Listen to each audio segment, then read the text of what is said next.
కేసీఆర్ కు కమిషన్ల భయంతో జ్వరం వచ్చిందన్నారు కాంగ్రెస్ నేత మధుయాష్కి గౌడ్. సారా కుంభకోణంలో కవిత కీలకమని ఆరోపించారు. కమిషన్ తీసుకుని బతికారంటూ సెటర్లు వేశారు ఆయన. కాంగ్రెస్ హయాంలో కట్టిన ప్రాజెక్టులు ఇప్పటికీ అలానే ఉన్నాయని, కమిషన్లతో కట్టిన ప్రాజెక్టులు కూలిపోతున్నాయని ఆరోపించారు.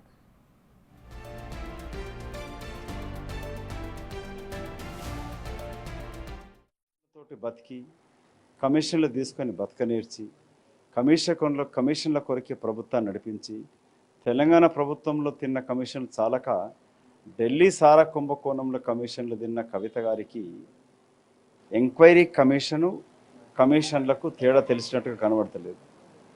మహాధర్నా అనే పేరుతోటి దగ చేయడం నేర్చుకున్నది. మొన్నటి వరకు ఈ కమిషన్లు కాంగ్రెస్ కమిషన్ చెప్పని మాట్లాడింది. ఇప్పుడేమో కమిషన్ గౌరవిస్తానంటున్నది. కవితకు అర్థమై వచ్చినట్టున్నది, న్యాయ వ్యవస్థలను గౌరవించాలి.